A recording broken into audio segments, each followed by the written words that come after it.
sudah tidak bisa bergerak, maka cukup kau sholat dalam hati. Bagaimana caranya sholat dalam hati? Semua bacaan sholat kau baca dalam hati. Ruku, bayangkan lagi ruku, pejamkan matamu, baca doa ruku. Sujud, pejamkan matamu, baca doa sujud. Selesai. Tidak bisa juga sholat dalam hati, Ustaz. Gampang, ambil kain putih, bungkus. Apa dipukul? Jelas. Jelas. Apa lagi? Apa lagi? Ustaz, kita lagi di tengah laut, Ustaz. Kita nggak lihat kiblat, Ustaz. Sudah, kau lihat di mana matahari terbenam, sana terbenam, kau hadap kiblat. Wah. Tiba-tiba perahu goyang, Ustaz. Tidak usah juga kau goyang. Di pesawat, arah kemana saja, duduk. Ibu pikir saya tidak sholat dari Bunda Jakarta? Sholat di atas pesawat. Kalau orang non-muslim di sampingmu, kau kasih tahu supaya dia tidak anggap kau gila. Saya sholat, ini ritual Islam. Kalau kau langsung saja.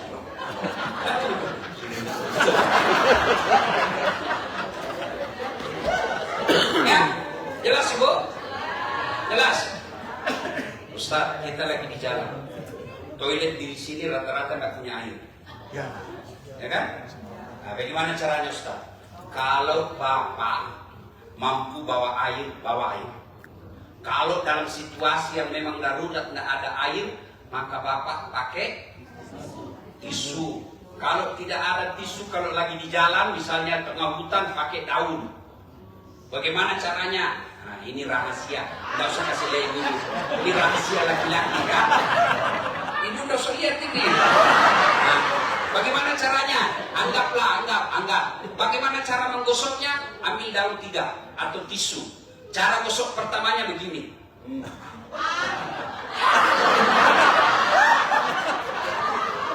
Ibu kok ngeres banget. Ambil lagi tisu kedua, gosok lagi ke atas. Ambil lagi tisu ketiga, gosok lagi begini. Begitu caranya. Jangan kasih begini. Tambah kotor. Jelas ya? Nah, apalagi alasanmu tidak mau sholat? Bu, kembali, tegaskan. Sholat. Saya sholat, Ustaz. Nantilah, masih jelek sifat saya. Kalau ibu sudah jelek sifat tak sholat, itulah yang disebut 2-0. Mana berdiri dosamu. Tapi kalau kau sholat, gosip, 1 sama. Imbang. Mana lebih baik 1-0 dengan 2-0 daripada 1 sama? Lebih baik lagi 0-2. Udah gosip, sholat. Ya, Bu. Kalau ada orang sholatnya baik, insya Allah sifatnya ikut baik. Itu sholat tapi tukang gosip. Kalau dia tidak sholat, bukan cuma tukang gosip, diambil barangnya orang. Sholat. Ibu-ibu lebih baik ibu punya anak yang tidak tinggi sekolahnya, bahkan dia menganggur cari kerja, tapi sholatnya telaten, daripada anakmu tinggi uangnya, tinggi jabatannya nggak sholat. Lebih sian lagi, sudah tidak ada kerja dan sholat lagi. Itulah yang lebih hina dan binatang. Jelas ya? Jelas. Bapak-bapak kalau tidak sholat, ajar istri sholat. Ngamuk kalau bapak tidak sholat. Tapi bagaimana istri mau sholat kalau bapak tidak sholat? Ya, ya. Tarahum ruk'an sujada. Yang keempat, kata Allah dalam Quran, ya betaguna fadlan minallahi wa ridwana. Mereka mencari nafkah yang diridai Allah.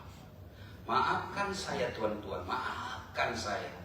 Kalau bapak yakin tempat bapak bekerja tidak diridai Allah, hidup hanya sementara. Lebih baik bapak cari yang kerja yang meskipun penghasilan seadanya, tapi Allah ridha. Kalau tidak diridai Allah, pasti duitmu banyak, tapi kau tidak bisa punya ketentraman jiwa. Apa yang mau dicapai dengan tidak adanya ketentraman jiwa? Mana ciri-ciri tidak ada ketentraman jiwa? Kalau anak kita kalau kita terlalu sering makan uang haram, istri melawan. Kalau istri keras hati, tidak mempan nasihat, dengar ceramah tidak ada lagi faedah, pasti karena kau terlalu sering memberikan uang haram. Kalau anakmu tidak menurut, satu dibilang dia sudah sampai 19. Anak kan gitu. Baru dikasih tahu satu, dia sudah 99 pembicaraan. Itu ciri-ciri uang yang kamu bawa tidak berkah. Kalau anak menurut, itu ciri-ciri duit yang kau dapat berkah. Bapak ibu tahu tidak itu yang namanya doa fid dunya hasanah wa fil akhirati hasanah. Di dunia ini ada surganya dunia, Bu. Apa surganya dunia menurut Quran ini? Satu, punya suami yang baik, istri yang taat. Itu surganya dunia tuh. Nerakanya dunia kalau istrimu lebih killer daripada baru pergi suaminya, di mana kau? Di mana kau? Saya di kantor. Kantor. Pulang kau sekarang. Ngeri Pak. Kita lagi kerja di kantor. Sayang. Video call dulu. Lihat sebut kapan gua. Kalau sudah begitu model istri Pak, gejala uang yang dia makan tidak berkah. Anak pulang tengah malam dibawa sama pacarnya, lompat pagar, itu ciri-ciri sudah tidak berkah. Ya, Bu, istri yang baik datang suamimu, Bang, biasanya cuma 5.000. Kok ini 5.500? Dari mana ini Bang? 500 ini dari mana Bang? Kalau halal sini, kalau tidak, enggak. Saya enggak mau rumah saya dimasuki barang haram. Itu baru bisa. 500 bisa ibu tolak, tapi ke 10.000. Gila, sebentar itu halal ya Bang. Ya, Bu, jaga suami, cari makan yang berkah. Istri bantu suami, Bang, jangan menghalalkan segala cara. Allah sudah tentukan rezeki Bang. Kalau bukan rezekimu, biar kakimu jadi kepala, kepalamu jadi kaki, tidak akan masuk. Kalau rezeki kita tidak akan tertukar, itu rezeki tidak akan tertukar. Saya selalu istilahkan ini Bu, supaya Ibu gampang mengerti. Ibu tahu cicak? Tahu cicak? Apa dia makan itu cicak? Masuk akal enggak? Enggak masuk akal tuh. Satu terbang, satu di dinding. Cicak itu kan di dinding saja. Nyamuk enggak terbang. Di mana ketemu? Enggak ada bandaranya. Iya toh? Kapal terbang, kita enggak. Tapi kan ada bandara, bisa kita naik. Cicak enggak ada bandaranya. Tapi Allah Maha tahu. Cicak-cicak di dinding, diam-diam merayap, datang seekor nyamuk. Nyamuk yang datang, tidak dikatakan lagu cicak lompat ke nyamuk. Iya, ya, jangan terlalu galau soal ini. Yang penting yang Allah ridha. Ya, yang kelima, ciri orang Islam itu kata Allah, simahum fi wujuhihim min asaris sujud. Di muka mereka ada bekas sujud. Bekas sujud ini bukan soal jidat hitam. Karena Rasulullah tidak ada yang kalah sholatnya, tapi tidak pernah ada saya baca buku dan hadis yang menggambarkan Nabi hitam jidatnya.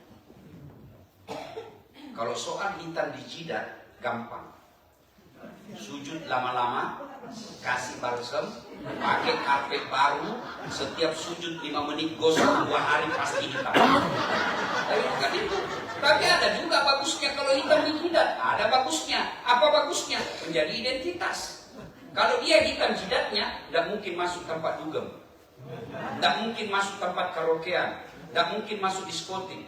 Masa hitam jidatnya ke diskotik? Tidak mungkin. Itu ada bagusnya juga. Tapi yang lebih penting dari ayat ini adalah sholatnya bisa mencegah dari perbuatan keji dan munkar. Kemarin kita bahas penyebab datangnya putus persaudaraan sombong. Tapi orang yang baik sholatnya tidak akan sombong. Kenapa? Mana anggota tubuh yang paling mulia Bu? Kepala. Ya toh? Ibu bercanda, dorong pantat masih senyum, dorong perut masih senyum, dorong kepala, kurang ajar kau. Ya toh, kenapa? Yang mulia di kepala. Mana anggota tubuh yang paling hina? Kaki. Bapak, ibu kasih duit saya tapi pakai kaki. Beda saat, Oh, setikam kau. Ya, kenapa? Hina ini kaki. Tapi ketemu Allah. Kepalamu yang mulia, rendahkan sujud seperti hinanya telapak kaki. Kenapa? Kamu hadap kepada Tuhan. Ayo, apalagi perempuan tidak boleh keluar kalau tidak ada. Itu rasa malu. Orang sholat, boleh tidak pakai mukena? Boleh tidak bapak sholat tidak tutup aurat? Ada orang sholat tidak pakai tutup aurat? Ada, orang gila. Iya kan? Itu aurat, rasa malu. Berarti orang yang baik sholatnya tinggi rasa malunya. Malu dong, sudah tua masih kelakuan seperti ABG. Malu dong, sudah menembus bajunya seperti anak milenial. Itu nama orang sholat bagus. Kemudian, apalagi nilai-nilai sholat. Boleh tidak kita sholat tidak wudu? Kalau dalam keadaan normal, tidak mungkin. Itu apa artinya? Orang yang baik sholatnya bersih. Bukan cuma bersih lingkungannya, bersih hatinya. Nah, itulah nilai-nilai sholat yang diamalkan dalam kehidupan sehari-hari. Makna dan lebih akhirat nanti, Nabi akan berkata, Ayuhan nas, wahai manusia, yang mengaku umatku, silakan kau baris di depan saya. Barislah kita orang Islam. Dan ciri-ciri pada saat itu, kata Nabi, umatku nanti datang menghadap Allah, berseri dan bercahaya wajahnya akibat wudhu. Tanda-tandanya wudhu itu dari sholat, akhirnya bercahaya wajahnya. Nah, ibu bapak, saudara-saudara sekalian, inilah 5 tanda orang Islam. Mudah-mudahan segera dipenuhi. Kalau masih ada yang kurang, sebelum ajal menjemput, penuhi segera. Karena Allah tidak menunggu kita siap untuk menghadapi sakaratul maut, tapi kitalah yang harus siap setiap saat menghadapi sakaratul maut. Sering kita dapat, meninggal, iya kan? Iya, masih ada di grup kemarin. Meninggal sebuah, iya kan? Kemarin 2 minggu yang lalu masih teleponan. Sering kita bilang begitu. Yang jarang kita lakukan, bagaimana kalau kita yang tak siap? Dan ajal itu tidak menunggu kita siap. Ajal itu bukan nomor urut, tapi dia nomor undian. Tidak harus tua dulu, tidak harus sakit dulu, tapi tiba saatnya pasti mati. Kullu nafsin sa'iqatil maut. Semua yang hidup pasti mati. Al-mautu babun, mati adalah pintu yang setiap kita pasti melewatinya. Demikian karena waktu kita tinggal 15 menit. Kenapa? Hah? Maksudnya? Itu sudah. Hah? Oh begitu. Sebenarnya itu saya sengaja. Sebab saya sudah mau pulang besok, belum pergi belanja. Ya, jadi oke lah, kita tanya jawab ya, karena ada space lagi mau apa tadi tanya jawab. Nah, silakan. Nah, silakan.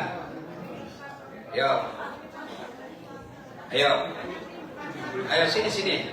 Si Kamal, bagian baca surat.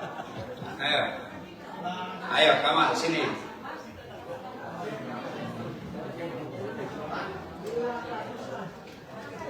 Oke, cukup. Ya, silakan dibaca. Mana mic-nya? Ya.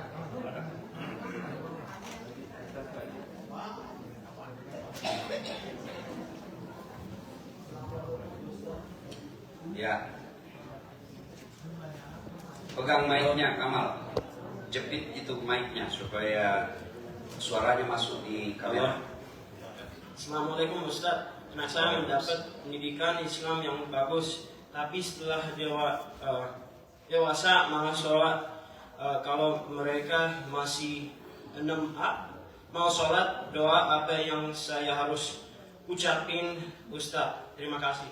Maksudnya anaknya waktu kecil soleh, setelah besar tidak sholat lagi. Doa apa yang saya harus ucapkan? Kalau doa yang diajarkan Quran, Allahumma rabbi habli minas solihin. Ya Allah, berikan hamba anak yang soleh. Ternyata itu pun ibu tidak cukup. Berdoalah sesuai dengan bahasa sehari-hari ibu. Tidak harus bahasa Arab. Daripada ibu bahasa Arab salah maksud, salah ucap, nanti bingungkan mereka. Apa maksudnya ibu? Dan di bibir dan di hati. Ibu-ibu, mau saya ajarkan doa anak yang gampang nurut nasihat orang tua. Nah, ini doanya. Ibu-ibu ikut-ikut. Bismillahirrahmanirrahim.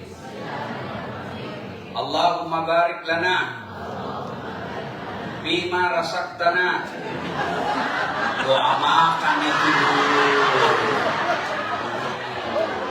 Kenapa ibu ikut? Karena ibu tidak tahu artinya. Kan? Maka berdoa tidak harus bahasa Arab. Oke, kursus kilat. Ini kursus kilat. Ini buku judulnya Adabud Doa, karangan Imam Al-Ghazali. Mau berdoa sunnah wudu dulu. Boleh tidak ada wudu? Boleh. Ibu di Jakarta pernah naik mobil Jakarta, dari Jakarta ke Bandung, mana lebih cepat sampai jalan umum atau tol? Kenapa? Tol tidak macet toh? Nah, kalau jalan biasa macet. Nah, sekarang kalau ibu wudhu dulu jalan tol. Tapi kalau tidak pakai wudhu sampai juga, tapi 9 jam baru sampai. Ya, maka sunnah wudhu dulu. Kenapa? Allah suci dan mencintai orang suci. Itu tawar bersuci, wa yuhibbul mutatahhirin, dalam keadaan suci. Nah, yang kedua, menghadap kiblat. Ya, boleh tidak membelakangi kiblat? Misalnya di sana kiblat. Ibu mau berdoa begini, boleh. Mau begini, boleh. Tapi macet. Bu, oi, minta buat sama suami. Mana lebih baik menghadap atau di belakang? Ya, suami bilang, Pak, kamu sudah hewan mau kurang ajar, memang kamu sudah jelek. Ya toh, ya bu. Nah, sudah itu sunnah. Bu, dengar dulu. Sunnah duduk di antara dua sujud. Bagaimana maksudnya Ustaz? Duduknya begini bu. Gini, duduk di antara dua sujud. Ustaz, tidak bisa Ustaz, kaki saya kaku. Selama ini tidak pernah bengkok. Boleh itu begini. Boleh. Nah, itu pun susah Ustaz. Pakai kursi. Boleh. Boleh. Tidak bisa juga berdiri. Boleh. Boleh. Nah, ibu, standar samping. Boleh. Tapi macet. Macet. Bu. Nah, sudah jelas? Nah, kalau itu susah, Ustaz, boleh begini. Boleh begini. Tapi yang sunnah jalur tol, duduk seperti duduk di antara dua sujud. Ya. Apalagi Ustaz? Yaitu mendahulukan zikir.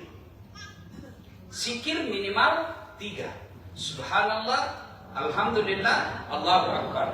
Cuma dengan catatan jangan terlalu cepat. Ada orang zikir seperti makan pisau goreng panas, Pak.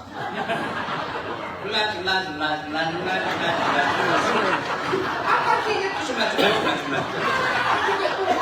Iya, ibu ketawa karena begitu, ibu toh.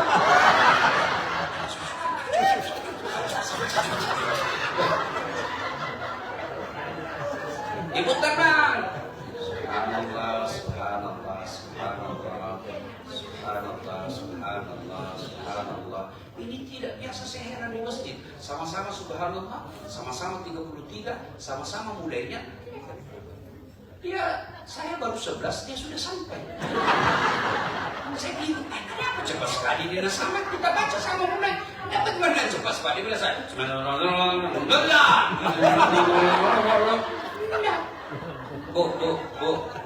Bu, zikir tenang. Ibu mau tahu rahasia keberkahan zikir? Tenang, coba usap dada. Coba kalau ibu bilang, Alhamdulillahirabbil alamin, itu nembus rasanya sampai ke jantung. Daripada ibu bilang, jangan ketawa, saya serius ini. Coba ini. Pejamkan mata. Kalau pejam mata lebih husuk, pejamkan. Kalau terbuka lebih husuk, buka. Subhanallah, subhanallah, subhanallah, subhanallah. Subhanallah, subhanallah, subhanallah. Kenapa 33 Ustaz? Ya Allah ganjil dan suka yang ganjil.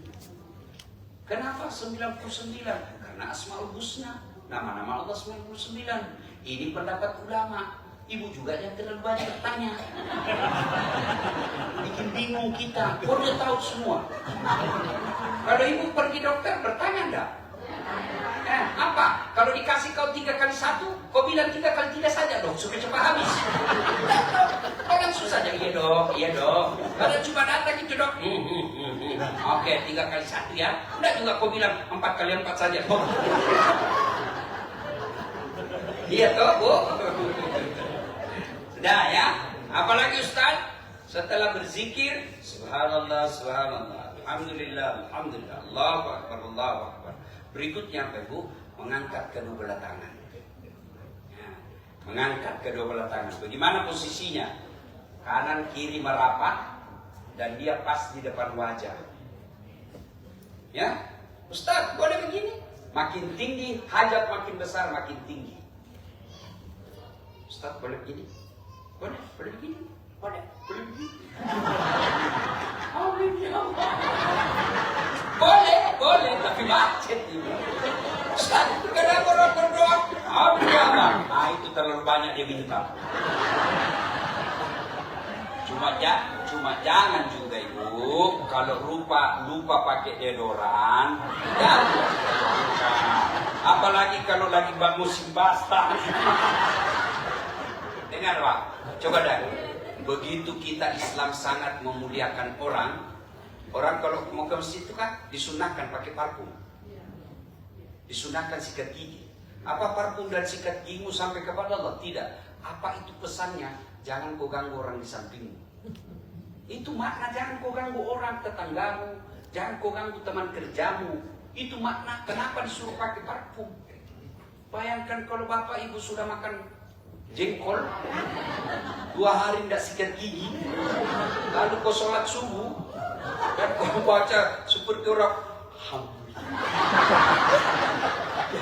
mana kau siksa dari samping ya. Ya, apa lagi? Ya, ini penting lagi bu. Sudah mengangkat kedua belah tangan, berzikir. Sudah berzikir, mengangkat kedua belah tangan, selamat kepada Nabi. Allahumma salli ala sayyidina Muhammad wa ala ali sayyidina Muhammad kama shallaita ala Ibrahim wa ala ali Ibrahim wa barik ala Muhammad wa ala ali Muhammad kama barakta ala Ibrahim wa ala ali Ibrahim fil alamin innaka Hamidum Majid. Itu yang panjang. Kalau ibu mau pendek, Allahumma salli ala sayyidina Muhammad wa ala ali sayyidina Muhammad. Mau yang Nabi satu, ya Nabi salam alaika ya Rasul salam alaika ya Habib, salam alaika, salawatullah alaika. Seolah-olah ada Nabi di depan kita, dia tersenyum kepada kita, jabat tangannya, bertawassul namanya. Kenapa Ustaz salawat kepada Nabi? Gini bu, ibu punya anak, nakal, suka ganggu saya. Tiba-tiba ibu meninggal, datanginya anak minta tolong. Ustaz tolonglah saya.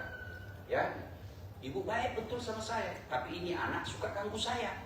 Saya mau pergi ceramah dikasih kempes ban motor saya. Saya lagi tidur dia lempar atap rumah.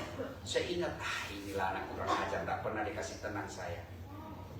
Tidak saya bantu. Tiba-tiba datang suami. Jangan kau lihat itu anak, memang itu anak nakal. Tapi ibunya baik toh. Oh iya, baik betul ibunya tuh. Sudah saya bantu. Dilupakan keburukannya ini anak karena ibunya yang kita ingat. Kalau Allah lihat dosa-dosa dan maksiat kita lakukan, rasanya Allah tidak kabulkan. Tapi karena kita sebut kekasihnya Allah, maka Allah kabulkan doa kita. Bukan karena kita cinta kepada Nabi. Selawat dulu. Jadi selawat, sudah itu diakhiri lagi dengan selawat. Awal selawat, akhir selawat. Sudah itu, minta apa yang ibu mau. Tidak harus bahasa Arab. Boleh pakai bahasa Sunda, bahasa Jawa, bahasa Bugis, bahasa Inggris, bahasa Jepang. Silakan. Bahkan boleh pakai bahasa isyarat.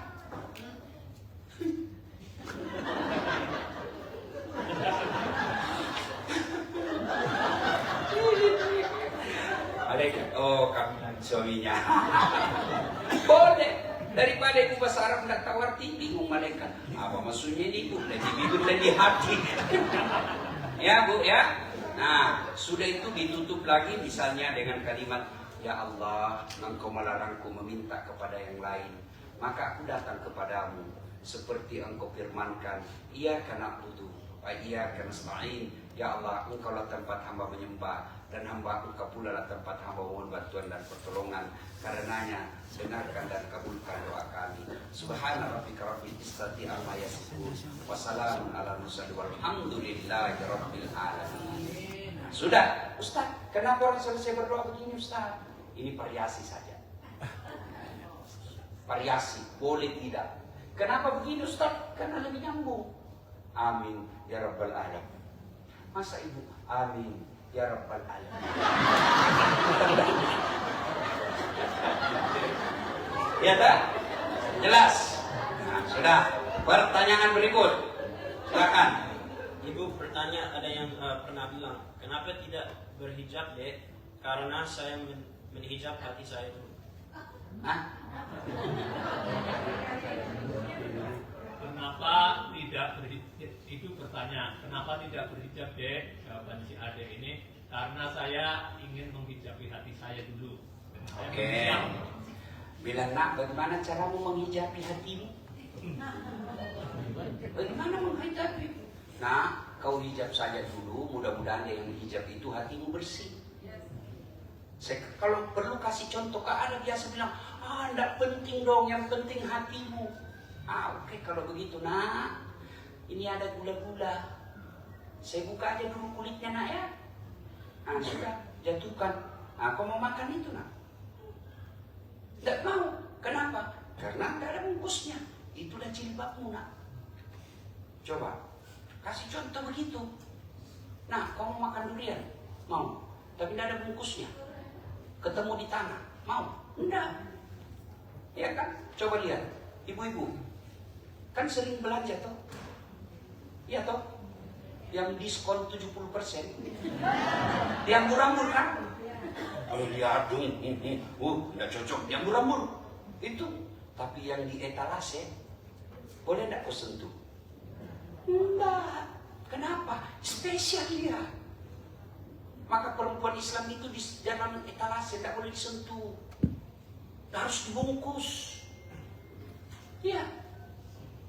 Maka saya biasa bilang, memegang paha ayam kampung jauh lebih susah daripada paha cewek.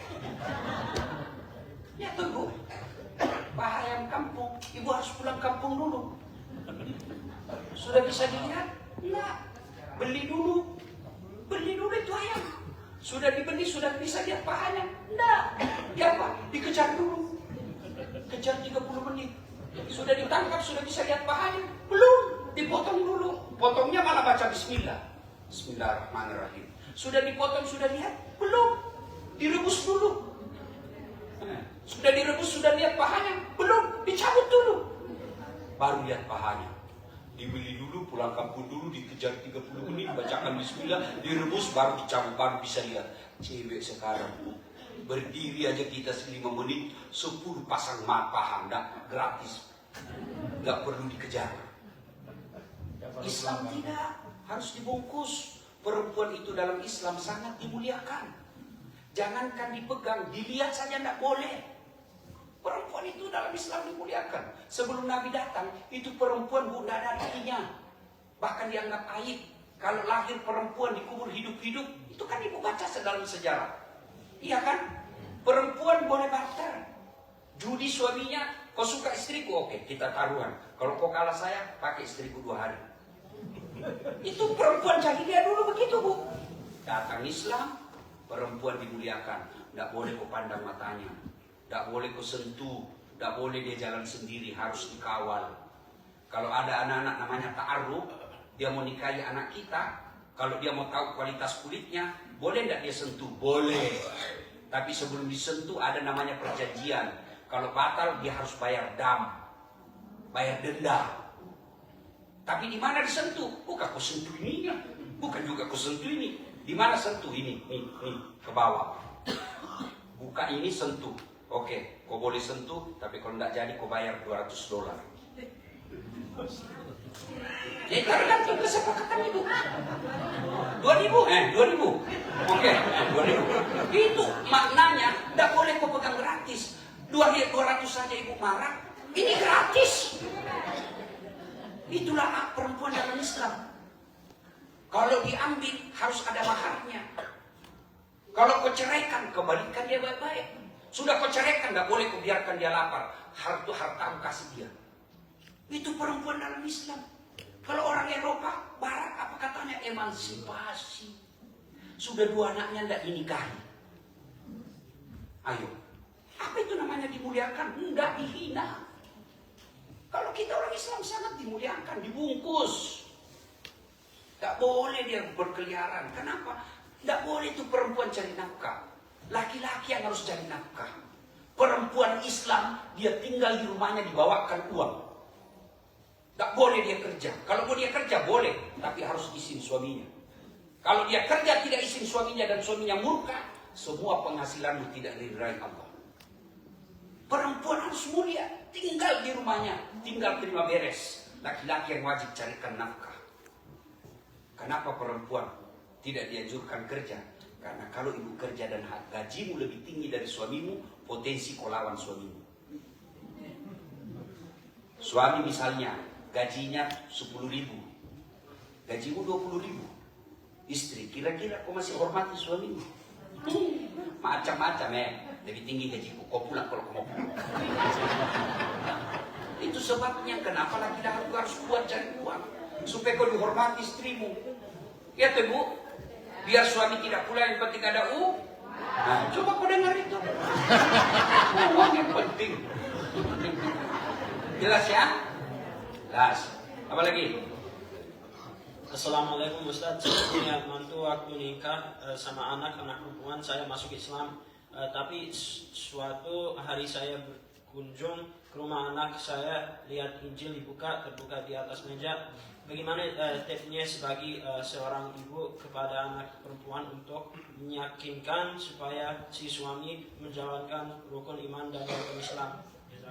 Nah, itulah tadi kecemasan saya yang kemarin saya jelaskan. Hati-hati pilihkan jodoh untuk anak.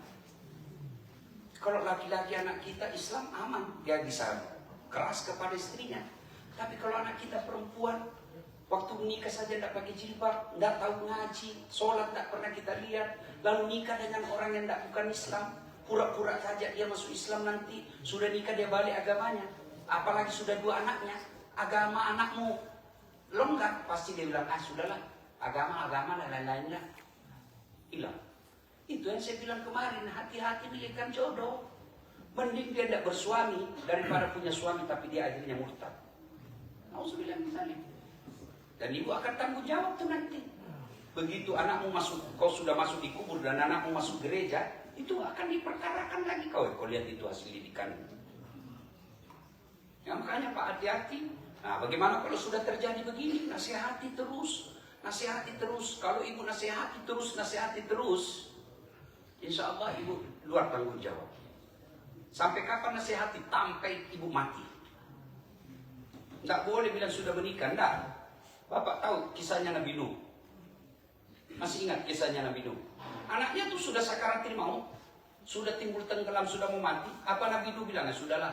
Tidak begitu nasihati berhenti, tidak. Sampai mau mati pun dia tarik anaknya naik ke perahu. Naik ke perahu. Pesan moralnya ini Al-Quran. Sampai ke sakaratil maut, anakmu pun sampai mati kau harus tetap nasihati. Kalau dia dewasa hanya lepas tanggung jawabnya untuk kasih makan. Tapi menasihati sampai ajal menjemput, kita harus nasihati. Ya, saya pesankan khusus bu, hati-hati mendidik anak. Tidak ada gunanya semua ini dunia kalau anak kita sesat. Jangan terlalu terpukau kalau anak kita tinggi gajinya lalu dia tidak sholat. Tidak ada gunanya semua itu. Tidak ada gunanya. Ya, kalau anak kita sholat, meskipun kita susah sekarang, anakmu nanti yang hajikan kamu. Apa tidak bangga kalau anak kita pas kita pensiun, anak kita bikinkan masjid. Saya bukan mau takabur ya bu, ini supaya ibu termotivasi. Ibu saya itu bu, tidak tahu bahasa Indonesia, tidak pernah bertetangga. Itu kebanggaan saya lihat ibu saya, tidak pernah tetangga. Dia lebih senang tinggal di rumah. Istri saya juga itu tidak senang bertetangga. Tidak pernah pergi mall beli baju. Dia cuma beli kain, ada langganan jahitnya.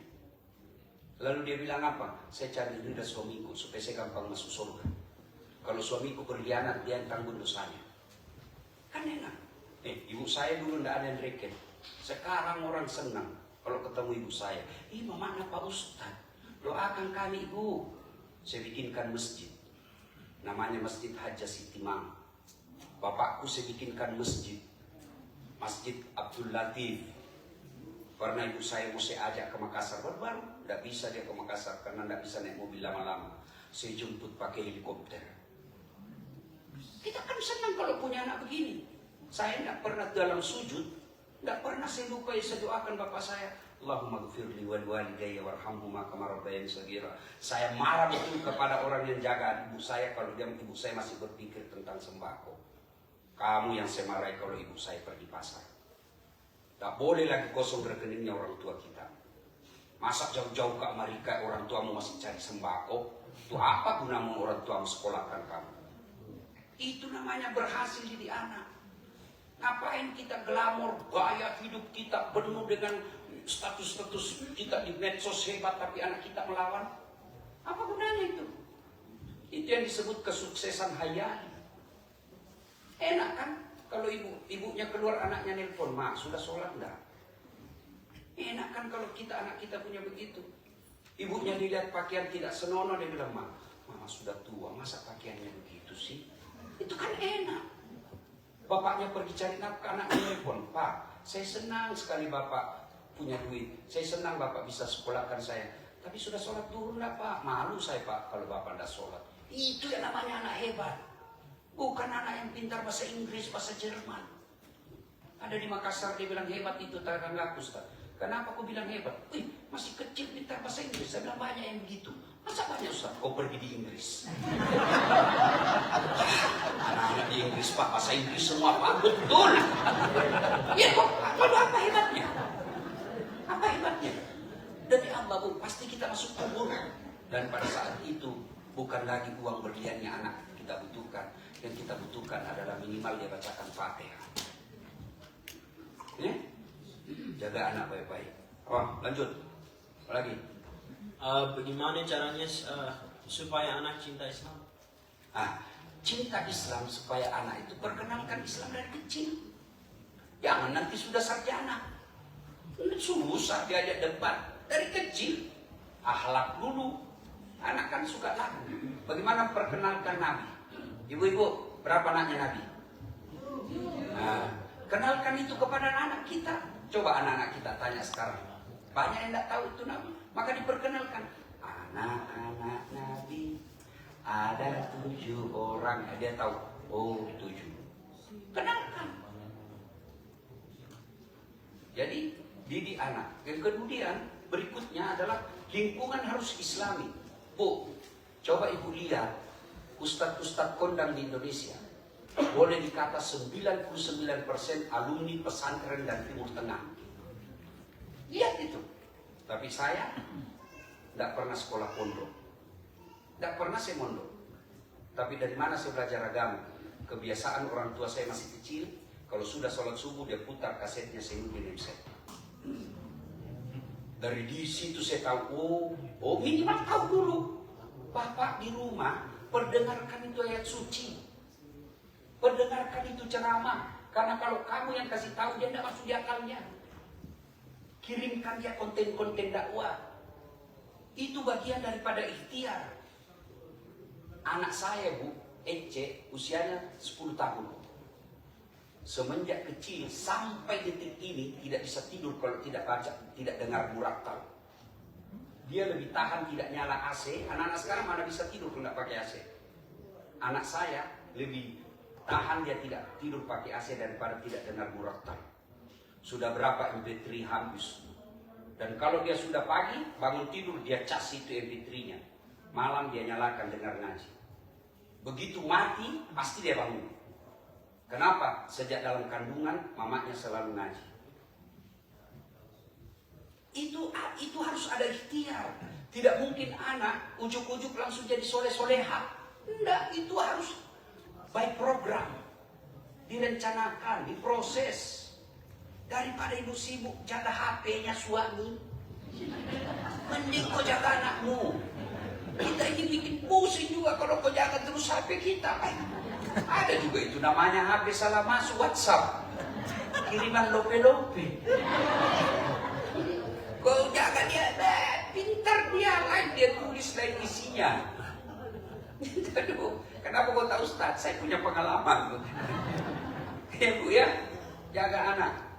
Bu, Insya Allah. Ya, perdengarkan ayat suci Al-Quran. Di mobil baru masuk sudah murattal kedengaran, di rumah murattal. Okay? Isi-isi rumah kita selalu ada bacaan ayat suci Al-Quran. Insya Allah kalau hati dan telinganya, matanya selalu dengar dakwah, telinganya selalu dengar pengajian, hatinya akan lembut. Itu namanya berikhtiar. Kalau sudah kita lakukan semua itu, ternyata tetap dia tawakal ilallah, berserah diri kepada Allah. Kita sudah ikhtiar, sudah lakukan semua, tapi kan memang hatinya agak hidayah datang dari Allah. Jangankan kita, Nabi Nuh saja, tapi kan harus ikhtiar, harus proses.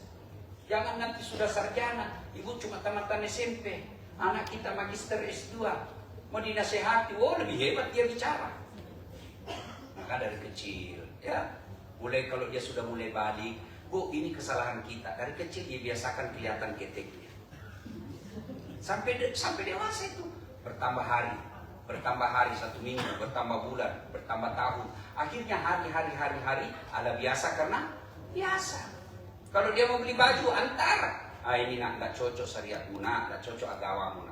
Kalau kau mau beli sendiri, saya nggak mau kasih kau duit. Itu yang namanya mendidik. Ya, jelas Bu ya? Oke, you understand? Thank you very much. Baca lagi. Ya.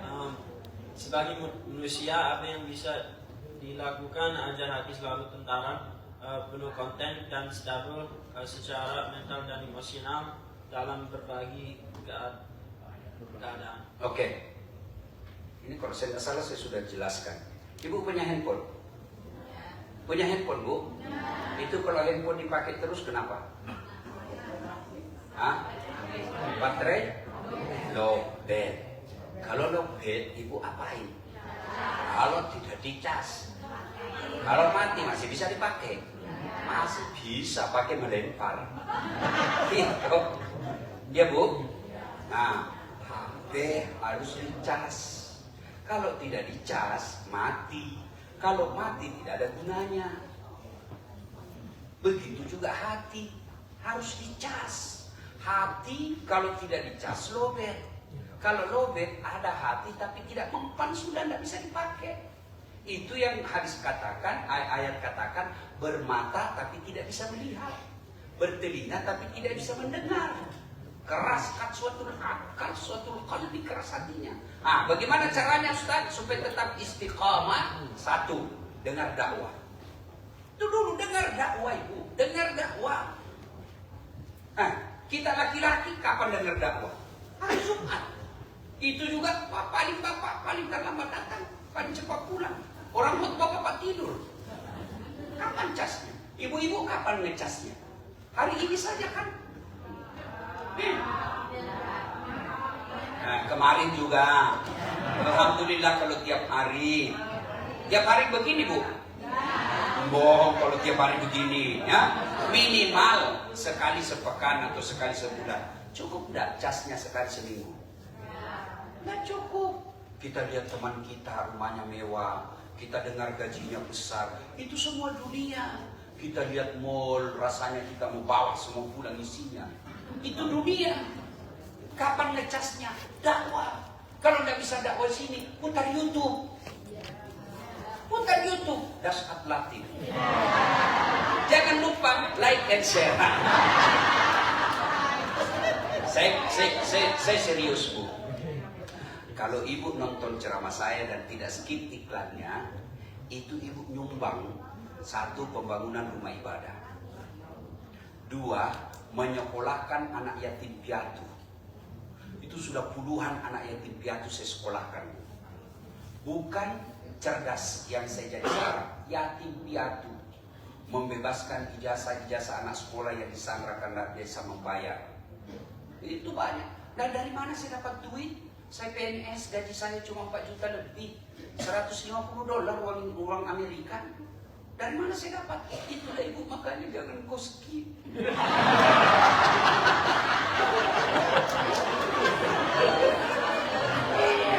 Kalau ibu udah skip nonton, ibu ikut bersedekah.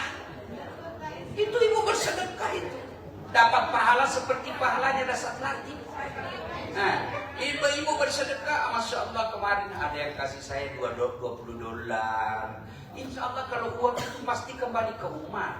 Ada yang kasih saya kue, lalu kue itu saya makan. Ya, saya tadi pagi dikirimin kue sama mamanya Kamal. Oh, kue lapis Surabaya. Saya makan, kalau itu jadi darah daging saya. Lalu daging itu saya pakai berdakwah selamanya. Selama itu ibu dapat kiriman pahala. Itu yang disebut amal jariah. Makanya jangan terlalu pelit sama Ustaz.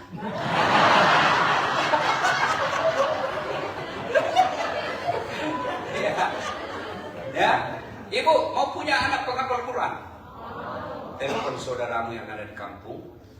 Kau tahu nggak ada pesantren penghafal Quran? Tanya di sebulan 250.000. Oke, saya biayai dia 1 tahun itu anak penghafal Quran. Selama itu anak hafalkan Qurannya, sama hukumnya anakmu itu. Meskipun bukan dari kandungan. Kalau harus anak dari kandungan, jadi orang nggak menikah, nggak punya potensi dong punya anak soleh dan soleha. Itu gunanya. Kalau ibu sudah tahu anak saya ini kepala batu nggak bakal bisa saya harapkan kau sekolahkan, apalagi kalau ada sepupunya di kampung baik agamanya, belajar remaja masjid bagus agamanya, itu kau biayai tiap bulan sama anak kandungmu. Maka saya orang yang pernah bersedekah, sepupu saya kah, guru saya ngajarkan, mengalir terus amalnya. Itulah makna dari anak yang soleh dan soleha. Tidak harus anak kandung. Jelas? Apa lagi?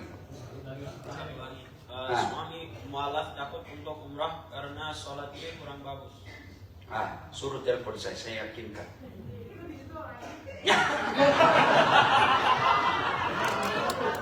Ya, caranya ibu langsung daftar. Saya ada umroh, tapi khusus jamaah saya bawa nanti jamaah Malaysia. Saya akan umroh ini pulang ini bu, istirahat langsung ke Jambi, sampai tanggal 8, tanggal 9 saya balik Makassar, istirahat 1 hari, tanggal 10 saya umroh. Saya membawa umroh jamaah lebih kurang 800 kalau saya tidak salah. Tahun lalu malah 2.700 ibu. Apa bonusnya kalau sama saya selama itu dakwah. Ada tabligh akbar, dikumpul di room hotel, kemudian kita ceramah, tata cara umroh. Ketika tawaf, apa sih yang terjadi sehingga kita harus tawaf? Ketika sa'i, apa sih yang terjadi supaya selain tata cara ritualnya, kita tahu juga apa yang terjadi pada zaman Nabi supaya kita lebih khusyuk. Ya, ada juga bonus khusus, foto bareng das atlatik. Nah, itu bulan Januari tanggal 12 boleh ibu umroh dari sini. Bahkan kalau saya tidak salah, kalau visa Amerika itu tidak perlu visa umroh, langsung boleh masuk. Perlakuan khusus Saudi terhadap Amerika. Ibu boleh, kita ketemu di sana. Boleh bu. Ibu berangkat dari sini, bawa suaminya yang kurang. Selama itu saya temani dia kemana-mana. Bisa. Ya, boleh begitu. Cas. Enggak, saya tahu ibu bayar dari sini. Kalau begitu nanti bisa mungkin tim saya, kru saya nilaikan berapa. Itu umroh ibu tergantung. Ibu mau hotel bintang 5 atau bintang 3. Yang jadi masalah kalau ibu bayar bintang 3 mau bintang 5 fasilitasnya. Memang gue pikirin. Ada juga yang begitu, ada yang begitu. Ya, jadi ibu misalnya, Ustadz saya mau bintang 5, sekamar berdua. Karena paket itu ada sekamar bertiga, ada sekamar berdua, ada sekamar berempat. Kalau ibu mampu, jangan hitung-hitung dengan Allah. Jangan hitung-hitung. Biar Allah tidak hitung-hitung sama ibu. Kalau ibu hitung-hitung kepada Allah, Allah juga bilang, oh kau hitung-hitung rupanya. Baiklah kalau gitu hitung sendiri rezekimu. Ya, Jangan hitung-hitung. Kalau ibu punya rezeki, masa pulang kampung ke Jakarta bintang 5, naik pesawat bisnis, ketemu Rasulullah, ketemu Allah, seekonomis-ekonomisnya. Nikmati duit kita kalau untuk ibadah. Ya, nanti misalnya bintang 5 sekian, kalau saya tidak salah itu dari uang Indonesia itu 32 juta kalau saya tidak salah. Tapi berangkatnya dari, ya ibu kurangi saja biaya penerbangan. Nah, ibu tinggal bayar hotel dengan selama di sana transportasi sudah masuk hitungan. Ya, tinggal itu kurangi biaya penerbangan. Ya, oke? Kan saya sudah kasih kemarin semua nomor telepon saya ya.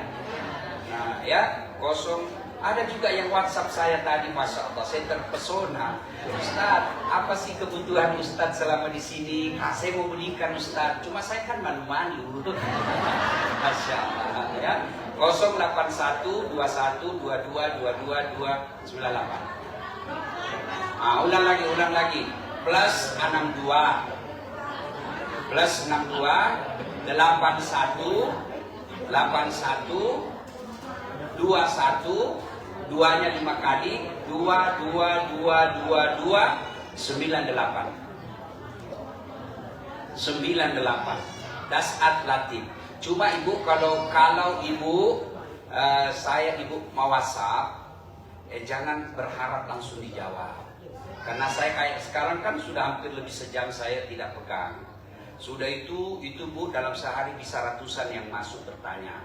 Karena saya tidak pakai manajer, tidak pakai admin, langsung. Saya bukan artis, ngapain pakai manajer? Ya, saya kelola sendiri semua medsos saya, tidak pakai admin, saya langsung jawab. Ya, biasa juga ada yang misalnya sudah dijelaskan, menurut saya tidak begitu ya, ngapain kau tanya? Ada juga begitu, terutama ibu-ibu ya, menelpon tengah malam jam-jam 2. Kenapa dia menelpon? Pasti darurat ini. Ustaz, saya tadi pagi bertengkar sama suami dan dia bilang saya talak kamu. Bagaimana ini Ustaz? Itu mesti harus dijawab. Ada juga yang cuma iseng jam 1 menelpon, halo, ya saya kan namanya tengah malam, tidak mungkin kalau tidak penting saya angkatlah, kasihan Pak bangun. Ya, betulkah ini nomornya Ustaz Dasat? Ya, saya Dasat. Oh ya Ustaz, terima kasih ya. Kami salah, itu bagian dari sedekah saya. Ya, termasuk kalau ibu-ibu mau foto sebenarnya saya jengkel. Tapi saya ikhlas saja, itulah sedekah. Sedekah saya sama ibu. Yang paling menjengkelkan itu kalau terlalu dekat dengan hidup. Lubang hidup kok foto. Ada juga ulah Ustaz. Sudah 4 kali ulah Ustaz, kabur. Dalam hatiku, mukamu yang kabur.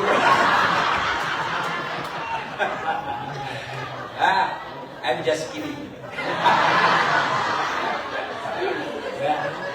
Sudah ya? Sudah. Oke. Doa Ustaz, doa.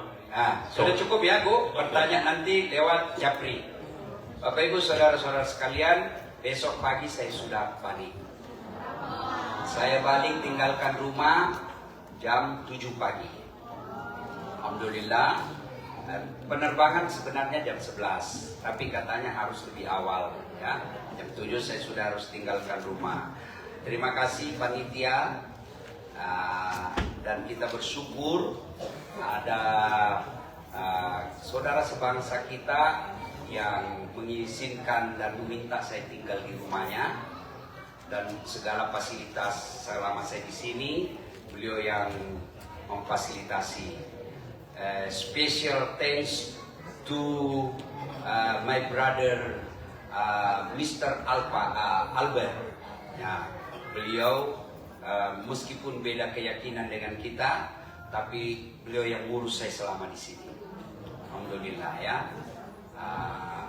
Kemudian panitia, saya mohon maaf kalau ada yang tidak berkenan. Barangkali sudah bayar hotel tapi saya tidak tempati karena kecemasan saya tadi itu kehalalan makanan ya. Saya kira niat saya betul-betul ingin dakwah di tempat ini, jadi jangan lagi ada sakwa sangka ya, jangan pikir mau enak-enak. Bagi saya kalau ada fasilitas yang enak, kenapa kita tolak? Ya, ibu-ibu ya, mudah-mudahan. Terima kasih ibu-ibu, mohon maaf kalau ada kata dan ucapan saya yang tidak berkenan ya. Jangan marah. Pun kalau ibu mau marah enggak apa-apa, besok sudah saya mau pulang. Ya, insya Allah mudah-mudahan ada masa dan waktu kita bisa jumpa lagi. Sesuai perencanaan saya, mudah-mudahan insya Allah bulan Desember muktamar umat Islam ya. Saya tidak tahu apa nama tempatnya. Ya, Arizona ya, nggak tahu lah. Ya, bulan Desember. Kalau ibu berangkat dengan niat menuntut ilmu, itu sama ikut perang Badar. Jihad. Menuntut ilmu itu jihad. Ya, bapak-bapak kalau berangkat itu jihad. Ya, menuntut ilmu adalah bagian daripada fisabilillah. Mudah-mudahan ada manfaat. Sebelum kita akhiri, ya, terima kasih. Itu Pak Albert itu baru datang. Ya, Pak Albert dicari ibu-ibu. Tampil dulu sini Pak Albert. Di sini ibu-ibu mau lihat Pak Albert. Ini orangnya Pak Albert. Ini ya. Ya, ini Pak Albert. Ini orangnya. Selama saya di sini, beliau ikut juga dengar ceramah masuk dalam masjid. Alhamdulillah. Beliau yang mengurus saya selama di sini. Tahun depan lagi, tahun depan. Terima kasih. Sebelum kita akhiri, mari kita berdoa. Kita awali dengan mengirimkan suratul Fatihah pada Rasulullah Muhammad SAW. Khasiat dan keutamannya kita ikhlaskan untuk almarhum Bapak Haji Muhammad Thohir. Bersyukur sekali kita Pak, Bu, ada orang yang keluarga mampu dan mau mengadakan masjid seperti ini. Ya, banyak orang kaya di Indonesia, tapi beliau mampu mengadakan masjid. Dan saya dengar ini tidak murah harganya ini. Ya, bayangkan kalau Bapak Ibu datang di sini mengamalkan ilmu, beliau almarhum dapat pahala jariah, ilmu yang bermanfaat. Al-Fatihah. Bismillahirrahmanirrahim. Alhamdulillahirabbil alamin arrahmanir rahim maliki yaumiddin. Iyyaka na'budu wa iyyaka nasta'in ihdinas siratal mustaqim siratal ladzina an'amta 'alaihim ghairil maghdubi 'alaihim waladdallin. Amin. Allahumma ighfir lil mu'minina wal mu'minat wal muslimina wal muslimat al ahya'i minhum wal amwat innaka sami'un qaribun mujibud